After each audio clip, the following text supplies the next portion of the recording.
स्वागत है आपका अखंड गौरव न्यूज में। मैं हूं विनोद गुप्ता। आइए नजर डालते हैं आज की कुछ खास खबरों। ये घटनाक्रम 6 फरवरी 2026 से प्रारंभ हुआ, जब बिना किसी सूचना के जो केन बेतवा नदी परियोजना का ढोढ़न में डैम बन रहा है, वहां पर अमित भटनागर और कुछ 2-4 लोगों के नेतृत्व में महिलाओं ने जाकर के काम रोक दिया, जिसके संबंध में उन्होंने प्रशासन को कोई सूचना या जानकारी पूर्व में नहीं दी कि वो ऐसा क्यों कर रहे हैं। इसके पश्चात 7 तारीख को हमारे द्वारा वहाँ पे गांव में गए सर्वे करते हुए, जहाँ गांव की डिमांड थी कि एक बार हमारा और देख लिया जाए।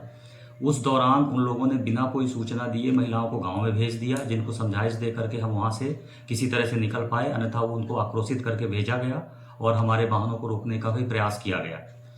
इसके पश्चात 8 तारीख को जिला स्तर से उन लोगों से ये बात करने के लिए एडिशनल एसपी सर और एडिशनल कलेक्टर सर पूरी टीम के साथ गए और हम लोगों ने उनसे तमाम तरह की उनकी बातें सुनी कि उनकी क्या समस्या है, जिसमें उनके द्वारा इस तरह की मांगें करनी प्रारंभ कर दी गई कि हमको प्रत्येक वोटर के हिसाब से 12.5 लाख रुपए चाहिए, 5 एकड़ जमीन प्रत्येक व्यक्ति को चाहिए, घर बना करके चाहिए और 12 साल के बच्चे तक का भी हमको मुआवजा राशि चाहिए। जिसके संबंध में हमारे द्वारा यह समझाइश दी गई कि उक्त समस्त प्रकार की बातें पहले से तय नहीं हैं और न ही शासन की घोषित नीति में है। बार बार समझाने के बाद भी उनके द्वारा इस पे हमारी बात नहीं मानी गई और पूरी तरह से बार बार उनको संवेदनशीलता समझाया गया और हमारे द्वारा कहा गया कि यदि कोई व्यक्ति पात्र यदि आपकी नज़र में छूटा हुआ है तो हम पुनः नई टीम, विस्तृत टीम लगा करके आपका सर्वे करा देते हैं, आपका काम कर देते हैं, लेकिन जो शासन द्वारा घोषित नीतियां हैं उनके तहत ही आपको संपूर्ण सहायता, संपूर्ण संवेदनशीलता और शासन की योजनाओं के तहत जितने प्रकार के लाभ हैं वो सब हम आपको दिलाएंगे जो हमारे दायरे में आते हैं। परंतु उनके दिमाग में और एक बात कुछ लोगों द्वारा भरी गई, जिसमें अमित भटनागर जी मुख्य रूप से उनको इस बात के लिए प्रेरित कर रहे थे कि आप इस तरह की मांग मानिए, जबकि ये उनकी मांगें जो 2 साल पूर्व ही इनके बारे में निर्णय करके बता दिया गया था, जिससे बार बार लोगों को समझाइश देने और काम शुरू करने में रोकने के कारण जो पीछे से वो रोक रहे थे और शांति व्यवस्था भंग करने के लिए लोगों को प्रेरित कर रहे थे, जिसके चलते और पुलिस द्वारा कार्रवाई करके उनको गिरफ्तार किया गया और संबंधित सक्षम न्यायालय द्वारा उनसे जो सक्षम जमानत मांगी गई, सक्षम जमानत मांगे जाने पर वह जमानत संबंधित पक्ष द्वारा प्रस्तुत न करने से उन्हें जेल में निरुद्ध किया गया। जिसके बाद यह खबर फैला करके कि सभी लोग इकट्ठा हों और उनको बाहर निकाला जाए, अपने आदमियों उनके लोगों को लगा करके उन्होंने तमाम पन्ना जिले के तमाम लोगों को बुलवाया गया, जो वहाँ के विस्थापित और अन्य गैर विस्थापित गाँवों के लोगों को बरगला करके कि शासन प्रशासन गलत कर रहा है, जबकि यह शुद्ध एक न्यायालयीन कार्रवाई थी जहाँ पुलिस द्वारा इस्तगासा पेश किया जाता है और न्यायालय द्वारा उसके विरुद्ध जमानत मिलने और न मिलने की स्थिति में तदनुसार निर्णय लिए जाते हैं।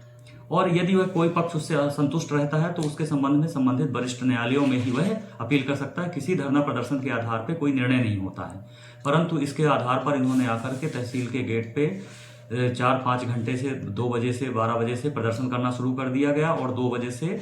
लोगों को आने जाने में व्यवधान करना शुरू कर दिया गया मेन मुख्य रास्ते पे, जिसके संबंध में हमारे द्वारा बार बार समझाइश दी गई कि सक्षम अदालत जो है उसके समक्ष आप सक्षम जमानत प्रस्तुत करें।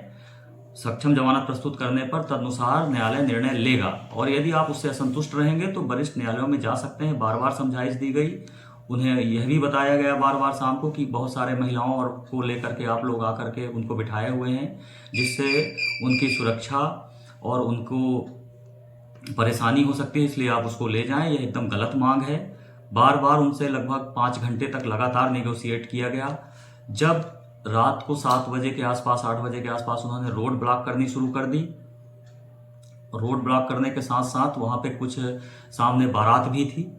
तो बारात में भी उन्होंने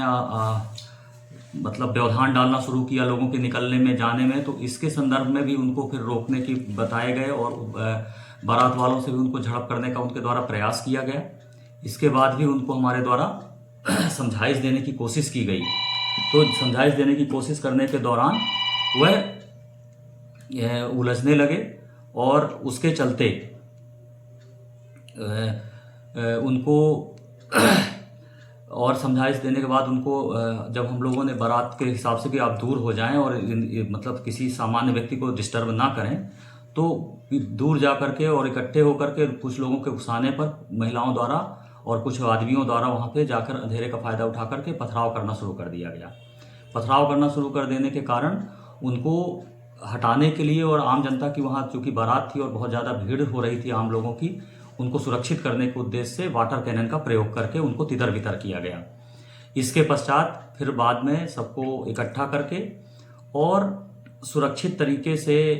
समझाइश दे दे करके और पब्लिक स्पीकिंग जो यंत्र है उसका प्रयोग करके हमने उनको घर ले जाने के लिए उनकी गाड़ियों में बिठलवाया और उनको सबको सुरक्षित तरीके से घर रवाना किया। उनको ये बात को बार बार पहले दिन से ही समझाया जा रहा है कि शासन की नीति के तहत जितने प्रकार के आपको मुआवजे हैं वो दिए जा चुके हैं, और यदि आपकी नज़र में कोई भी व्यक्ति छूटा हुआ है उसके लिए प्रशासन खुले हृदय से हर बार आपके पास जाके, यदि आपके पास कोई दस्तावेज नहीं है तो उसके संबंध में अनुषंगी अन्य दस्तावेजों का सहारा लेकर के पंचनामा बना करके फ़ोटो खींच के इस तरह से करके आपके प्रत्येक पात्र व्यक्ति को व्यवस्थित तरीके से पुनर्व्यवस्थापित करने में सहयोग करेगा और किसी तरह से आपको मानसिक दबाव नहीं दिया जाएगा। परंतु इस तरह की अनावश्यक मांगें जो कभी भी स्वीकृत नहीं हुई हैं और जो शासन स्तर या वरिष्ठ स्तर से संबंधित है, जिनका निराकरण इस स्तर पे संभव नहीं था, उनको बरगला करके बार बार करके कई 10-5 ऐसे लोगों द्वारा प्रेरित करके आम आदिवासियों को, आम लोगों को परेशान किया गया 5-7 दिन से। इस कारण से हमने ये कार्रवाई की। यूट्यूब चैनल को सब्सक्राइब, फेसबुक पेज को फॉलो करें, वीडियो को लाइक, कमेंट और ज्यादा से ज्यादा शेयर करें। खास खबरों के लिए देखते रहिए अखंड गौरव न्यूज़। सत्य है।